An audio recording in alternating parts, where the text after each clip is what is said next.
The signs were ready and lay at the front door. I spent most of the last 2 days on them because I wanted them to be perfect. Now comes the hard part.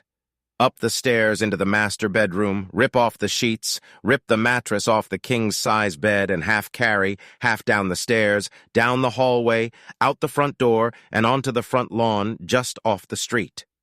Return to the house, go up the stairs, throw the bedding down the stairs, take it outside, throwing it in a pile next to the mattress. I look at the clock, 422. I have to hurry. I need to make it by 5. Then I disassembled and took out the bed in parts, assembled it below, and by 435 the bed was ready. Next is the kitchen table. It was light enough that I could walk up and carry it, turning it sideways and pointing it out the door, placing it next to the bed in the yard. The last item was a 6x8 rug in the living room.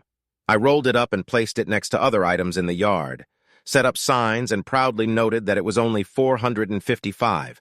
There are 10 minutes left before my wife returns. I walked out into the middle of the street and turned to look at my work. It looked so beautiful that it almost brought tears to my eyes. My wife's bed and my marital bed, kitchen table and rug, 3 places that I knew for sure where my wife and her lover had sex repeatedly over the past 6 months, and the signs were placed high enough to be out of reach, and one by one I read them. Large sign in front of the furniture, "These items are yours free. They are no longer needed in this house. If you can stomach the stench of adultery and broken vows, help yourself." The sign above the bed read, "On this bed, my wife has repeatedly broken her wedding vows and destroyed our marriage by having sex with her lover twice a week for the past 6 months. This afternoon was their last date." There was a sign above the kitchen table that said, "My wife and her lover often entertained themselves at this table, usually just a few hours before she served me dinner." Above the mat, there hung a sign with the inscription. For each sign, I included a 17x24 photograph of the adulterous couple illustrating their actions on the corresponding piece of furniture. The 5th sign, slightly mounted behind the table, read, "My wife's lover is her boss, Greg Allen of Mitchell, Price and Allen Realty. He is married and has 3 children. I don't think his wife knows about all this, but she will soon. For 57, just in time, she'll be home any minute." I turned around and looked around and found that a group of neighbors had already gathered to see what I was doing. Several cars stopped and several people were talking on their cell phones, either calling their friends to come watch or calling the police to have me arrested for promoting public indecency.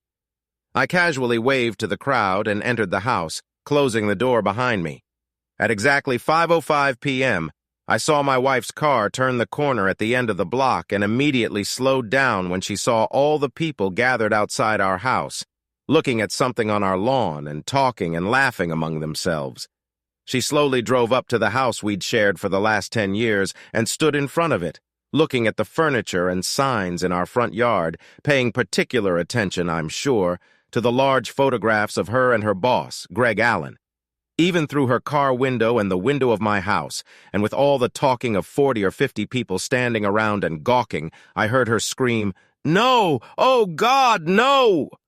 Finally, her gaze moved from the signs to the front window of the house where she saw me. We stared at each other. She looked heartbroken, her face ash and white. I saw tears running down her cheeks as she seemed to be asking me why. I had the same question for her. I watched her for a few seconds, then turned away and pulled the curtains behind me. I think I should explain how my wife, Sherry, and I ended up in this tragic place. My name is Jack Meyer. I met Sherry in college my freshman year. A mutual friend of ours suggested we meet, and when we met for the first time, I was smitten. Sherry wasn't a beautiful woman in the classic sense, but she was damn cute and sexy, 5'2", tall, with beautiful blue eyes and shoulder-length blonde hair. Her body was petite, but perfectly proportioned.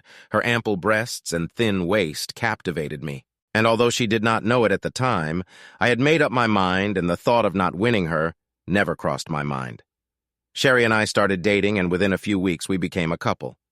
A month after we met, we made love for the first time, and it was like nothing I had ever experienced. I was obsessed with Sherry and couldn't get enough of her body. Neither of us were first-time virgins, but our experience was limited and we enjoyed each other's bodies. I think it's safe to say that we were as deeply in love as we could be. We got married right after high school and moved into our first home, a condominium in Van Nuys. Sherry received her real estate license and went to work for one of the most renowned agencies in the area. I used my engineering degree to get a good position at an electronics company, and we settled into what I thought was the perfect life. Over the next 13 years, we lived an amazing life together. First in our apartment, and then as our incomes grew, we bought our dream home and expanded our family. First came Shelby, who is now 8 years old, and 2 years later came Ryan, who is now 6 years old. Sherry and I loved these 2 children to bits. We lived for each other and for our family. So what happened? It's a shame I can't say. I wish I could say I picked up on little signs that told me something was wrong, but I didn't. I was completely blind and calm, living in a world of absolute love and trust with my wife. It took a happy accident to bring me up to speed. An accident caused by our daughter Shelby getting sick at school. It was Thursday, and just before noon, the school nurse called me and told me that Shelby was sick with something like the flu. At the time, I was in the middle of a staff meeting and asked the school nurse to please call my wife. The nurse told me she tried to call Sherry at her office, where she was told my wife would be out most of the rest of the day. She called our home, but no one answered, so she left a message on her cell phone only to be directed to her voicemail. So she called me because it was important that my daughter be picked up as soon as possible. I apologized to my staff and drove as quickly as possible to Shelby's school, where I picked her up and headed home. When we got there and I opened the garage door, I was surprised to see a car I didn't recognize parked in my car's spot next to my wife's car. At that very moment, a lump formed in my throat and my stomach began to twist. No, this can't be, I told myself. My wife, the woman I love more than life itself, cannot have an affair. It is impossible. But still, why was there a strange car in the garage? Something was very wrong and I had to find out, and I couldn't let my daughter find out. Stay in the car for a minute, Shelby, but why? I want to sleep, she whined. I know that, baby, but I think there's an exterminator at home spraying the house for bugs, and the spray will make you even sicker. I lied to her. The first lie I ever told my daughter. Let me check first, and then I'll come and pick you up. Shelby whined a little more, but lay back in the back seat to wait for me. I opened the door to the kitchen as quietly as I could, desperately hoping to find my wife and one of her friends drinking coffee and chatting at the kitchen table. But when I turned the corner, the kitchen was empty. I walked through the kitchen and into the living room, hoping to find her sitting on the couch talking, but there was no one there either. Then I heard her laugh, the joyful, girlish laugh that I knew so well. It came from above and my heart sank. The only rooms upstairs were the bedrooms. My knees were weak, but I forced myself forward. No matter how bad it was, I had to find out. I walked up the stairs quietly, the carpet softening the sound of my steps. The first bedroom belonged to my daughter. The door was open, and looking inside, I found the room empty, the bed made. The second door led to my son's room, and the door was closed. I started to open it, and then I heard my wife's laughter again coming from the far end of the hallway from the master bedroom. With my heart stuck in my throat, I crept to the edge of the door and listened. At first, I heard nothing. Then I heard the sound of a bed rocking gently against the wall, and then my wife's voice. Oh, God, Greg, so good. Oh, yeah, baby, be my man. Then a man's voice. It's nice, isn't it, Sherry? Yes, Greg, you know it's good. The best thing ever. I've told you that 1,000 times. Even your worthless husband, Jack. He was breathing heavily. Please don't call Jack a weakling, Greg. He's not. He just can't make me feel the way you do. He loves me very much and tries very hard, but every time he makes love to me, all I can think about is that you are inside me, filling me, completing me, like no other. My body turned to ice. My loving wife could not bear the way I made love to her. I had to see for myself, but at the same time, I didn't want them to see me. I realized that my marriage was over, but I still needed visual proof of her affair. With my heart completely broken, I slowly opened the door just an inch, just so I could look inside, and what I saw killed every ounce of love I had ever felt for my loving wife. I recognized the man next to her as her boss, Greg Allen. My first instinct was to rush at him and beat the crap out of him, but I realized that I would end up in jail. After all, he did not rape my wife. She gave herself to him willingly and enthusiastically. Somehow I made it to the car, lowered the garage door and started the engine, pulling out of the driveway. "Dad, where are we going?" "I feel bad. I want to go to bed." "I know, Shelby, but I was right. What happens in the house will make you even sicker than it already is. I've only been inside for a few minutes and I'm not feeling well, not to tell her the truth, but not to lie either. I'll take you to Grandma's for a few hours until the stench goes away." It was a 15-minute drive to my mom's house, and as I drove, my mind went completely crazy. My marriage is over. Over. Without any hope of salvation, there is no way I will stay with the woman I saw a few minutes ago when she and her lover were doing it in my bed. My bed, what a bitch. I slammed my fist on the steering wheel and tears rolled down my cheeks. "Dad, what happened?" "It's okay, Shelby. I'm fine. Don't worry, I'm fine." I left Shelby with my grandmother, telling her I would pick her up in a couple of hours. I didn't explain anything to my mom about what I had witnessed. I just told her to keep an eye on Shelby until I got home from work. I was tempted to go home and face the cheating couple, but I decided that I needed more than just confrontation. I needed revenge. And while returning to my office, I began to formulate plans that would destroy my wife and her boss. The electronics company I worked for had several divisions. When I got to my office, I asked my secretary to make sure I was not disturbed for the rest of the day. Then I picked up the phone and called my colleague in the security department. Dan Taylor was an outstanding engineer and a good friend since college. I told him that I needed to see him immediately, and he said that he would come to me in half an hour. He came 20 minutes after the call. "What's new, Jack?" "Come in, Dan, and close the door." "Wow, you look like you just lost your last friend." "I think so. And I need help." "Whatever, Jack. What's going on?" "I just caught my wife and her boss having sex in my house in my bed." "Damn it, Jack. You're kidding." "I would like to. I had to pick up my daughter from school, and when I got home, there was a strange car sitting in my garage. I snuck inside and found them in our bedroom on our bed. I couldn't believe it, but it's true." "Damn it, Jack. This shouldn't happen to anyone. What happened when you collided?" "I didn't. I wanted to, but my daughter is sick and I couldn't risk her seeing them. So I made her wait for me in the car. After I saw them together, I quietly left and took Shelby to my mom." "What are you going to do?"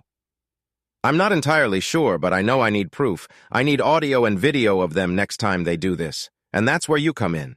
Do you need security cameras and microphones? Something small that I can hide in a few rooms in the house so I can record everything that happens." "I think I can help you with this, Jack. But how do you know what the next time will be?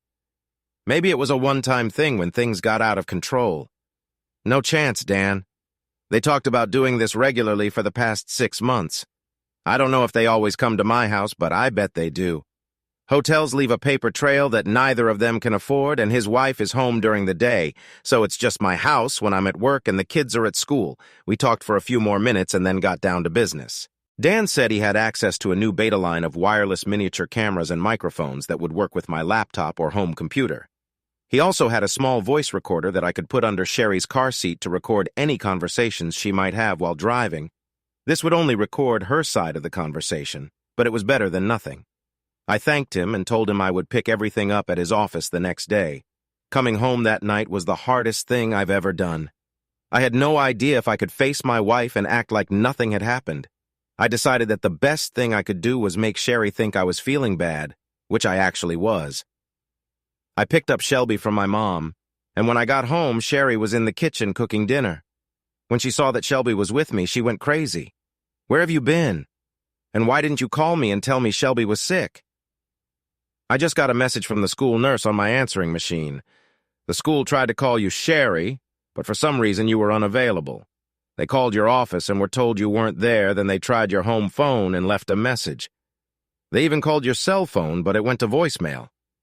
Oh my God, I must have accidentally turned it off when I was showing it at home. I didn't have a minute to myself all day." "Yes, I'm sure of it," I thought. Too busy to worry about my daughter, Sherry hugged Shelby and told her how sorry she was, then helped her into bed. My wife may be a cheater, but she truly loves our children. I seem to be an obstacle to her happiness. Well, that was about to change, and very soon. Sherry put her daughter to bed and returned to the kitchen to make her some soup and finish preparing dinner for all of us. "I don't feel well either," I told her. "I think I'll sleep in the guest room tonight in case I'm contagious." Sherry felt my forehead. "You do seem sweaty, dear, and you look pale." "Yes," I thought, pale and sweaty. "This is what happens when you catch your wife with another man in your bed." I didn't answer her. I just turned and walked up the stairs. I went to the master bedroom first. I really didn't want to go in there, but I needed my shaving supplies, toothbrush, and clothes for work the next day, so I forced myself into the room. The window was open. The smell of sex was gone, and the bed was made. She must have changed the sheets. It killed me to watch this. Anger rose up in me like a wave, but I suppressed it. I had to remain calm until I could bring down the fires of hell on their heads. And I will do it. Of course I will. I gathered my things and went into the guest bedroom, closing the door behind me. I stripped down to my underwear and climbed into bed. My body felt like wood. I wanted to cry, but I forced myself to hold back. I had a mission to accomplish, and I couldn't let my emotions get in the way. For several hours I lay in the dark, sleep eluding me. My wife came into the room after feeding the children and putting them to bed. I pretended to be asleep. She touched my forehead with her palm and left the room, closing the door behind her. Sherry always took the kids to school, so I got up early, showered, and left the house before she got up. Honestly, I didn't care what she thought at that moment. I just wanted to leave. From what I considered until yesterday to be a wonderful marriage, built on lifelong fidelity, honesty, and commitment, how blind I was, how tragically wrong I was. I got to work before anyone in the office arrived, made coffee, and began organizing my plans. I knew I would have to cancel our joint credit cards, transfer half of our joint checking and savings accounts to another bank in my name only. The will, life insurance, and beneficiaries in the 401k need to be changed, removing Sherry and naming only Shelby and Ryan. It seemed like so little needed to be done to dissolve the last 13 years of my life. It had to be more difficult, and deep down I believed that at some point it would be. I also knew that I needed to find a good divorce lawyer to try to stop Sherry from screwing me over. This was a no-fault state of divorce, so adultery would have played no role in the financial settlement. However, it could help me keep my children. Sherry proved how unimportant I was in her life, but she was a good mom, and I didn't want to keep her away from the kids. I just wanted joint custody so I could remain an important part of their lives, too. I tried my best not to think about our love life and how humiliating it was to hear my wife tell her lover how superior he was to me in every way. I knew that if I let myself dwell on this right now, I would start to doubt myself, and I couldn't let that happen just yet. I knew it would come later, and when it finally caught up with me, it would most likely destroy me. Once I finished my list, I called Dan's office. He was there and said that by noon he would have everything I needed. He'll even come with me to help me set it up and make sure I know how to use it all. I tried to concentrate on clearing some papers from my desk when my cell phone rang. I realized it was Sherry, and after 3 rings, I answered. Her voice never failed to warm me, but this time the warmth was simply a harbinger of burning anger. "Hi, baby. How do you feel?" she asked in the most gentle voice. My stomach hurts a little. "I'm worried about you, dear. You left this morning before I had a chance to check on you. Yes, I have a lot of things to take care of, and not much time, so I came early. Please, Jack, take care of yourself. I don't know what I would do if something happened to you. You know that you, Shelby, and Ryan are my whole life. You have a very strange way of showing it." I thought to myself, but I told her, yes, I'll be fine. You just need to get it out of your head. Well, if you're up for it tonight, I can think of a good way to make things happen for you. To think that I was so stupid and blind that I used to swallow her shit-hook, line, and sinker, but not anymore. She will get everything that is due to her. You just have to wait. Of course, we'll see how I feel. Boy, you must be feeling really bad to be so uninterested in getting what you know is yours, kid. Well, Sherry, I just have a lot of problems right now. See you tonight. I'll be home by 6, honey. If you need me for anything, just call me. I'm in the office all day today. This is what I needed to hear. I called Dan, and he said he had everything ready. The 2 of us worked on the setup, got everything in place, and tested by 330. Dan installed the software on my home computer and created a secure folder to collect and store everything the cameras and microphones captured. We auditioned the living room, kitchen, guest bedroom, and of course the master bedroom, paying particular attention to this room. There were 4 cameras installed there that filmed almost everything that happened there, We also installed a camera and microphone in the master bath in case the couple decided to shower together. All cameras were automatically motion activated. I was ready. That night was the hardest of my life. I couldn't convince myself to play the sick routine again. So after dinner, when the kids were asleep, I obediently followed my wife into our room. It wasn't lovemaking, it was just sex. I almost completely lost my composure when, in the middle of the process, my wife said, "God, Jack, you make me feel so good. No one will ever be able to love me the way you do, baby. Just keep doing this to me forever." Without cuddling after sex, I turned on my side and pretended to fall asleep. Sherry seemed excited as we always hugged after making love. She pressed herself against my back, hugged me, and said, "Jack, I'm sorry if I didn't satisfy you." "No, Sherry," I told her. "You always satisfied me. I just sometimes wonder if I'm man enough for you."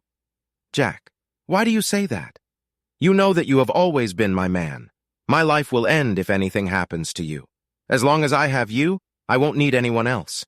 You are my ideal lover. Always have been and always will be." "Yes, but I think sometimes it's just hard to believe." "Jack, what's wrong with you?" "Nothing, Sherry, I'm just tired." He closed his eyes and tried to sleep. Sometime later, I heard Sherry quietly crying. I didn't feel sorry for her, but I wondered if she was crying out of shame for what she had done, or because she felt that I had been rude to her. Once again, I got up before her and took the opportunity to install a voice recorder under the seat of her car. I also checked the video and audio from the installed equipment and made sure that everything we did at night was captured clearly, even in low-light conditions in our bedroom. When Sherry stood up, she was a little annoyed, telling me that I said something last night that hurt her feelings. Then she kissed me on the cheek and her mood changed to one of joy. I think it was because of her plans that day with her boss. I poured her a cup of coffee and told her I would be locked in my office all day. She told me she would spend the day showing a few houses and was pretty sure she would have a big sale, but would be able to pick up Shelby and Ryan after school. I kissed her on the cheek and headed for the garage door, but Sherry said, "Jack, you forgot to tell me that you love me, honey. You know how important it is for me to hear you tell me this every morning before we start our days." "Sorry, Sherry, I've already decided that you should know how I feel about you. I just have a lot on my mind. Okay, I forgive you this time, but a girl needs to hear her man tell her he loves her. Do not forget about it. I promise I won't," and I left. Yes, I will tell some girl how much I love her if and when I ever find another girl that I can trust enough to fall in love with. The information Sherry gave me about how busy she would be all day led me to believe that she would probably be spending some time with the true love of her life. I hope that was the case. I was tired of playing games. I wanted this whole disaster to end. I spent the morning actually doing some work in my office, but keeping an eye on the clock. Finally, at noon, I told my secretary that I would be gone for a few hours and put my plan into motion. I checked out the company van and parked across the street from my house where I waited to see what would happen. Around 1 o'clock in the afternoon, I saw Sherry's car pull up to the house. She opened the garage door and parked in her usual spot. When she got out of the car and walked into the house without opening the garage door, I figured she was either going to drive away again or was waiting for someone. 10 minutes later, the same car. I had seen the day I found them to get there, pull it up into our driveway and pull it into the garage, taking my place just as he had taken my place in my wife's bed. I saw him get out of the car and the garage door closed. I had to give them credit for having the courage to meet so openly in my home, in my bed. It just proved to me that they both believed they would never get caught. Either that, or they both came to the conclusion that they didn't care whether they got caught or not. Well, they will soon realize how wrong they were on both counts. They got caught, and I'll make sure they both care very much. Soon, I'll have all the visual evidence I need of their dirty affair. For 13 years, I was convinced that my loving wife would never cheat on me, just as I would never cheat on her. And then the first doubts came. Is he really that much better as a lover? Why would she voluntarily risk destroying our marriage and his marriage, too, if she should have understood that I would definitely tell his wife what exactly the two of them were doing? I so desperately wanted to go into the house and meet them face to face. But why? What would it do? I would have caught them in the act, but hell, I already did it once without them knowing it. Would I feel better beating the crap out of her lover and going to jail for it? Honestly, None of them were worth it. My only concern was how this horror would affect my children and his children too, since I was ready to destroy him the same way he destroyed me. By 230, they must have finished because the garage door opened and her lover reversed his car and drove away. 15 minutes later, my wife did the same, closing the garage door behind her. I didn't want to waste time going through all the camera footage. I just wanted to make sure the evidence I needed was safely stored on my hard drive. After 10 minutes, I had seen enough. It wasn't a complete repeat of the last time they were together, but it was graphic as hell.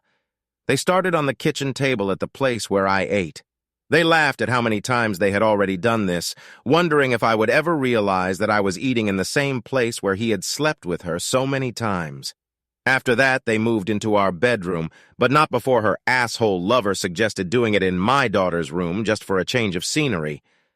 My wife had a fit about this when she said to him, "In no case, it's bad enough that I let you rub it in my husband's face. But the kids' rooms will always be out of reach." At least she seemed to have a few restrictions, just not for me. In the bedroom, they took off their clothes and spent the next 40 minutes. I noticed that neither of them ever said they loved each other. But my wife kept telling her boss that he was the best lover she had ever had. As a final act, they moved to the fireplace rug in the living room. While he got dressed and left, she took a quick shower before leaving herself. I thought it was strange that she didn't take the time to change the sheets, but figured she'd do it when she got the kids home at 3:30. This left her enough time to clean and air the room since I rarely returned home before 6. Knowing that the evidence I needed was safely hidden on my hard drive, I turned off the system and left the house, not even bothering to check the mess that was still present in my marriage bed. I had seen enough, and although my heart was hardened against my wife, I felt empty inside, pain, which soon gave way to burning anger and hatred. I think I actually smiled, knowing what the hell I was about to unleash on their lying heads. I went back to work and told Dan everything I had seen and heard. Like me, he couldn't understand how a supposedly loving wife like Sherry could do all this. Not only did she break our sacred vows to each other, but she went out of her way to heap as much humiliation on me as possible, all the while letting him know that he was a better lover, a bigger man, the only person who could complete her. Every time I mentioned it during our 13 years of marriage, she angrily told me it was too disgusting to even think about. All these thoughts plunged my soul into a deep abyss of pain and despair, from which I knew I had to climb out in order to complete my task of destroying them both. I needed to find a good divorce lawyer, and Dan suggested that I contact the law firm the company used to see if they could suggest anyone. I spoke with one of the corporate lawyers I knew at the firm, and he gave me 3 names of divorce attorneys who he knew had successfully defended a husband's rights. The first one I called was getting ready to retire and wasn't taking any new clients. But the second one said he would make time for me the next day at 3 p.m. After that, I decided to take care of canceling credit cards, changing beneficiaries, and moving money. When I got home that evening, Sherry was in the kitchen preparing dinner while the kids were doing homework in their rooms. She was wearing a yellow sundress, and she looked very beautiful, and for a minute I thought my heart would break again. She smiled and seemed so happy. I assumed it was her usual afternoon good mood. "Hey, baby, how's my man doing? I hope you had as good a day as I did." She told me this, causing my eyebrows to rise in surprise. My day was interesting, not really that good, but I did discover some interesting things I didn't know about. What was so good about you? I knew perfectly well why she was in such a good mood. I'm sure spending time with the world's greatest lover makes your day. "I made a sale," she said. "The first one this week, but I think there may be another one on Thursday when I show a few more houses. It must have been your lucky day," I told her without much enthusiasm. "Anything else special today? Meeting interesting or special people?" She looked at me strangely. "No, honey. Just a regular job to get through my day so I can go home and be with my family. You know where my heart is." While I was changing, I noticed that the sheets had been changed and the room had been aired. There was water on the shower floor, and I told her about it when I got back to the kitchen. "Did you take a shower this afternoon?" She literally jumped at my words and turned to me with a guilty expression on her face. "No, of course it's stupid. Why would I do this?" I don't know, but there is water on the shower floor, and it never stays there for more than a few hours. Oh, the drain is probably clogged again. Yeah, maybe, but I cleaned it out a couple of weeks ago. Maybe someone is sneaking into our house to meet their lover and they are taking a shower after sex, I said. This time she froze in place for a few seconds. She didn't turn to face me. She just continued to face the counter with her head down and then continued to part the lettuce leaves for the salad. My Jack, you definitely have a vivid imagination if you came up with something like that. Yes, is it so imagination or is it extrasensory perception? Sometimes I feel like I can read people's minds. Well, if you could read my mind, you would see how much I love you. And she tried to laugh, but it sounded forced. I'll be in my office. Let me know when dinner is ready. She turned slightly and looked at me. She looked worried. Dinner was quiet. There was little conversation. Sherry seemed surprised when I took her usual place at the table and made her sit in my place.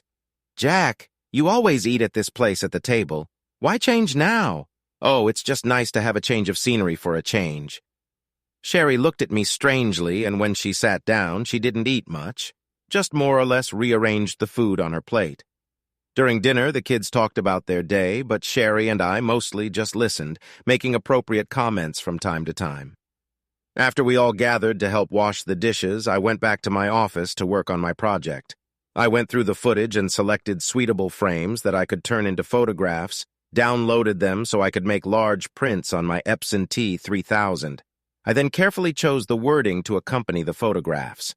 All I had to do was meet with my lawyer to begin the divorce, get my finances in order, and wait for the next visit of my wife and her lover to my home. When I finally went to bed, Sherry was already asleep, or at least pretending to be. I was pretty sure that my actions that evening had given her something to think about, not that it mattered. There was nothing she could do or say that would make me change my mind about divorcing her cheating ass. And there was a small bonus in that. I think I made her at least a little nervous. Today was Tuesday, and she mentioned that she was going to make another sale on Thursday, so I took that as a signal that she and her lover would be getting together that day.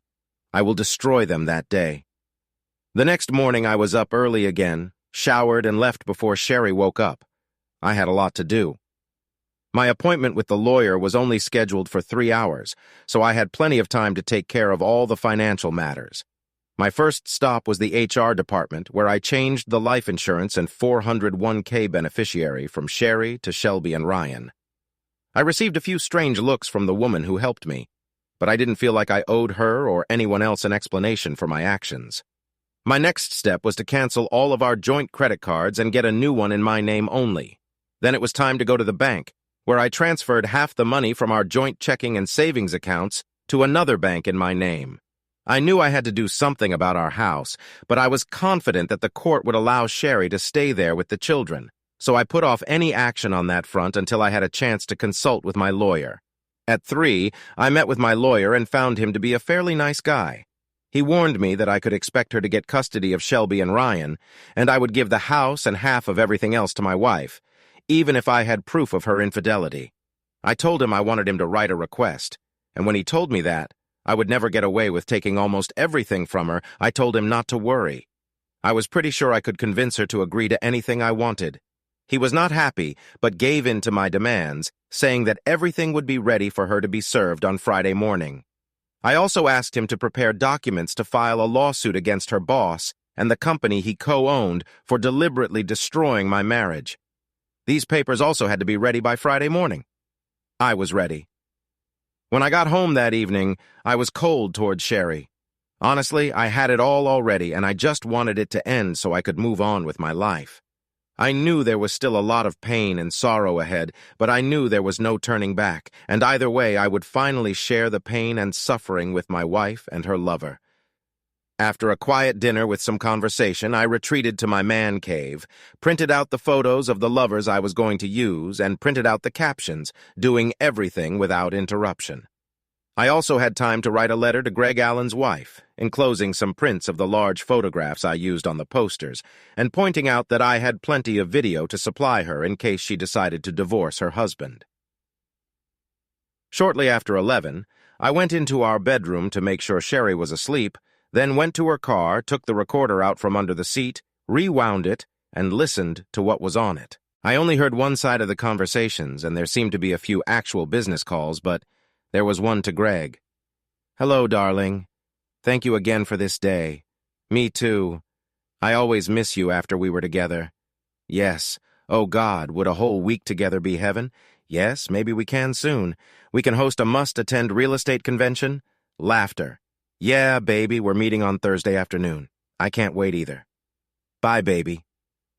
I was surprised to find that what she said didn't hurt as much as before. She didn't know how soon she would become his exclusive property forever, and of course the fact that in a day I would destroy their sweet life gave me warm feelings. Revenge was a powerful medicine. I replaced the tape with a new one and put the recorder back under the seat, where I hoped it would record evidence of her torment the next day when her world came crashing down. I barely slept that night, not because I was heartbroken. I went beyond that. No, I had trouble sleeping. I was anticipating everything that would happen the next day. The last time I woke up early, while Sherry continued to sleep. I stood and looked at the woman who was the love of my life, the mother of my children, the woman I expected to spend the rest of my life with. I felt tears welling up in my eyes as I realized I had slept with her for the last time. Never again will I make love to her. Never again will we hug or talk about our future. We had no future. And as I turned and walked away, I wondered if she knew the price she would have to pay for turning her back on me. She may not have known, but she would soon find out. I showered and left the house, had breakfast at the diner, and then stopped by work briefly to tell my secretary that I would be gone all day. I called Dan and told him what was about to happen. He wished me luck, told me to be careful, and let him know how it went. I quickly stopped by my attorney to make sure everything was ready for my wife and Greg Allen to be served the next day. After that, I called my wife to tell her that I would pick up the kids from school. My mom wanted to have them for the long weekend, so I'll stop by the house around 345 to pick up some clothes and take everything straight to Mom.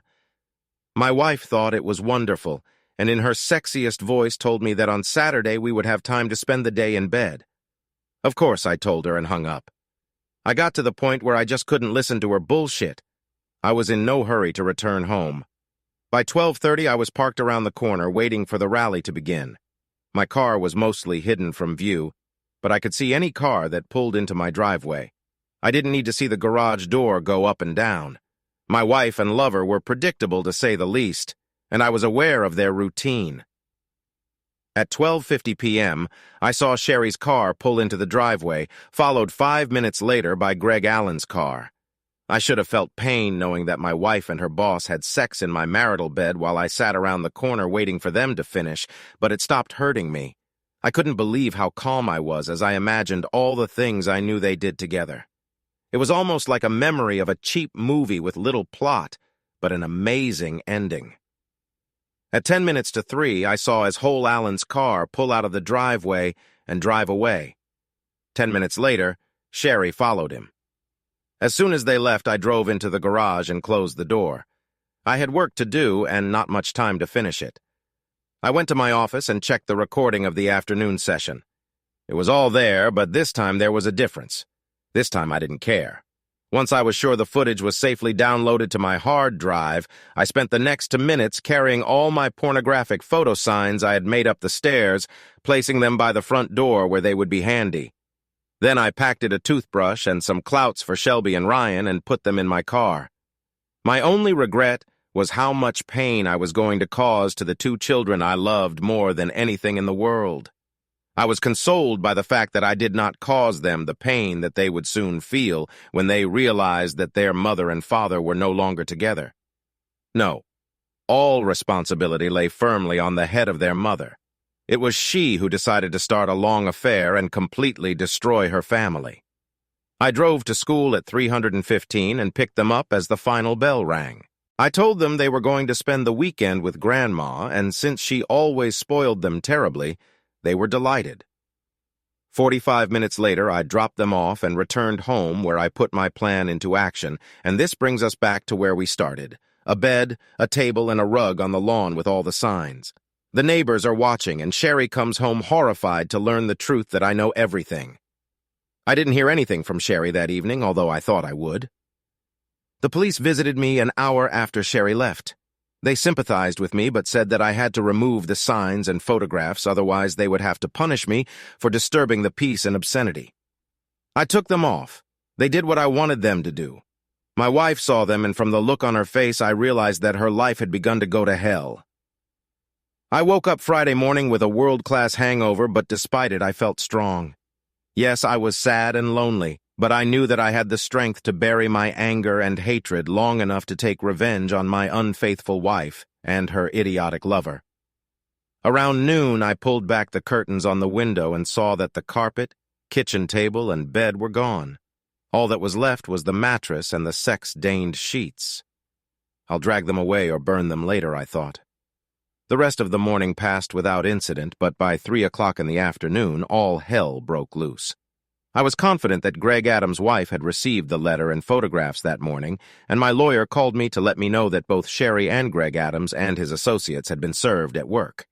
He said he was there when they were served, and Sherry screamed and fell to the floor sobbing while Greg Adams completely ignored her as he stomped around the office calling me a bastard, threatening to kill me.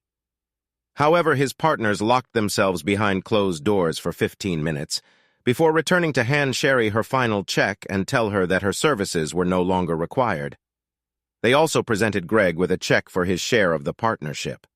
When he told them he had no intention of selling to them, they quoted to him the section of their corporate charter dealing with morality and sexual fraternization with employees. The charter clearly gave them the mandate and right to sever all relations with him and his mistress.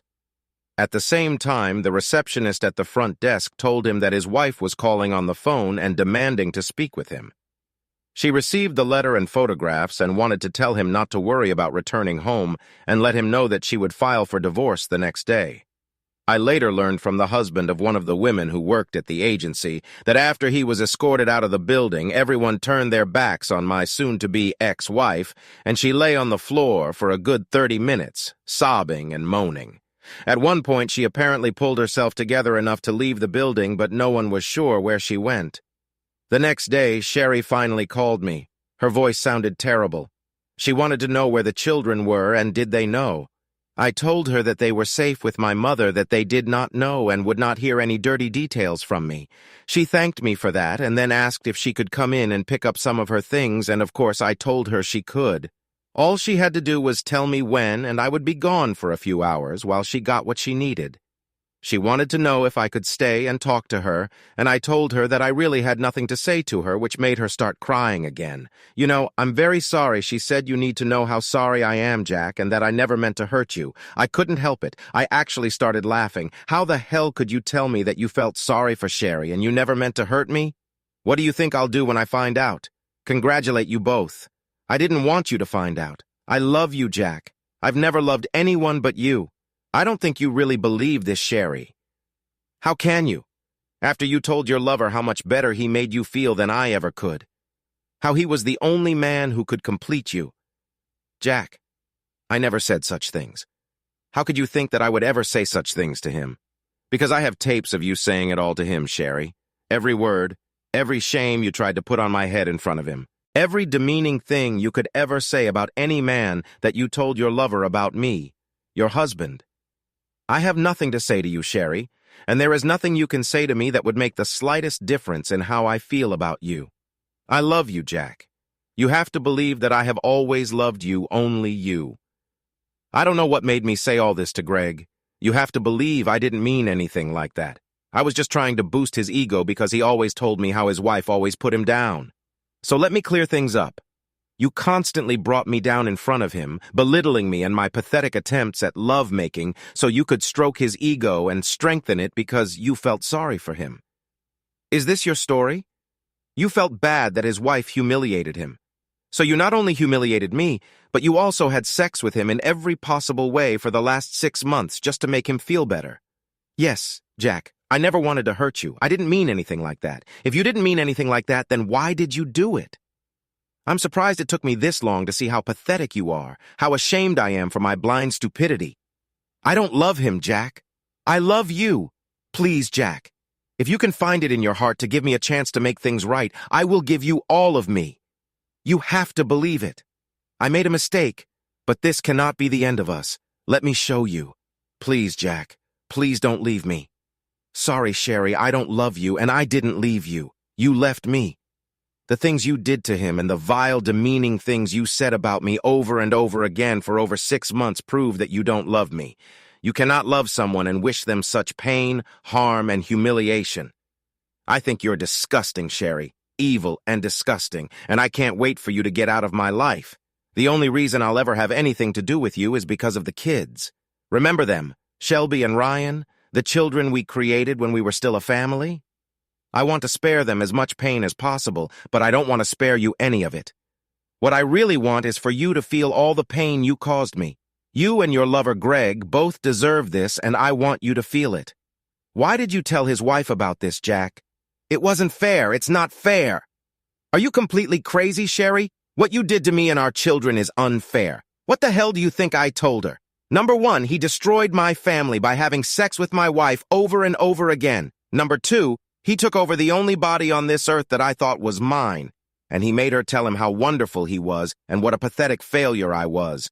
And number 3, his wife needed to know what an absolute non-entity she was living with. What she does with this information depends only on her. They have children, Jack. Me too, Sherry, and I want to protect my 2 children. I feel sorry for his children too, but it is not because of me that they may face the possibility of a future without their father. It's his fault and yours too, Sherry. I refuse to take any blame. I don't want to divorce, Jack. I will fight for our marriage. There's nothing to fight for. Honestly, I would rather die than be chained to you for the rest of my life.